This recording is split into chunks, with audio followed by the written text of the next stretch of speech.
Il vient, il s'assoit. Le premier mot de Badirou Aguemon,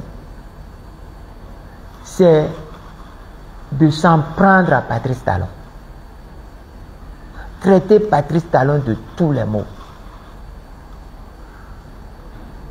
Ce qu'on ne peut même pas dire. Il traite Patrice Talon de tous les mots. Je l'écoutais. Et il finit par dire, quand il a fini de peindre Talon en noir complètement, il me regarde, sourit, et me dit, mais maintenant mon tour vient. Il me met tous les parfums, tous les encols, tout ce qu'il y a comme brosse à reliure. Vous êtes le meilleur parlant de moi.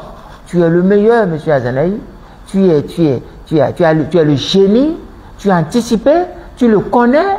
Et que si on savait, si beaucoup savaient, on allait te suivre, on allait faire ci, on allait faire ça. Mais je le regardais. D'où sort-il? Où est-ce qu'il veut? Il veut venir où?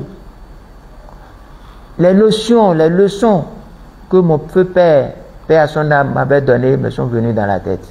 Mon père m'a toujours dit, lorsqu'on te sourit, il faut savoir que le sourire a un coût, a un prix, a un coût. Et parfois le sourire peut être plus cher que celui qui te logne. Celui qui te logne, il te donne un beau cadeau. Il te dit vraiment qu'il n'est pas content. Il te dit de te préparer. Mais celui qui te sourit, il faut faire très attention. Plus tard, j'ai lu dans certains livres que sous l'appât fumant, il peut y avoir un hameçon. Je le regardais, où est-ce qu'il veut en venir? Et c'est là où il sort le morceau. Qu'il est venu de la part de Djogbenou. Badirou dit qu'il est venu de la part de Djogbenou. Nous étions en juillet. Et que il veut tout faire pour que je reçoive Djogbenou. Parce que Djogbenou devait être candidat et devait être président et qu'il est en train d'être trahi par Talon. Et que c'est un acte d'ingratitude vis-à-vis de Talon de ne pas prendre Djogbenou. Voilà ce qu'il est venu me dire. Il est vivant. Et je lui ai dit, mais écoutez, vous n'êtes pas Djogbenou.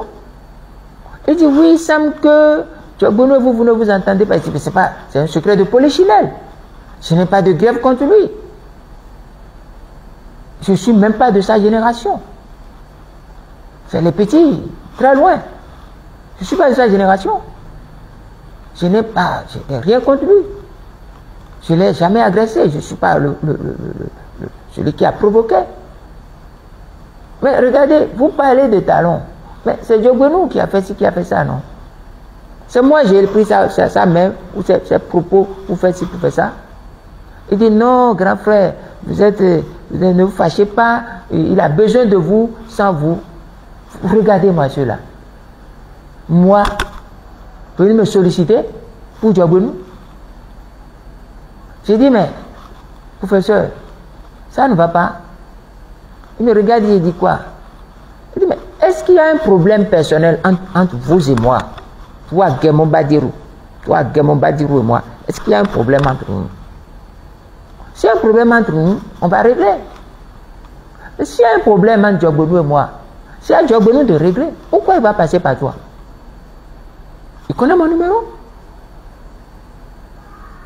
Il connaît. Alors, il a insisté. J'ai dit, écoute, moi je suis fond d'Abomey. On ne refuse pas l'appel, c'est ce qui est derrière l'appel qu'on refuse. Mais je ne suis pas prêt.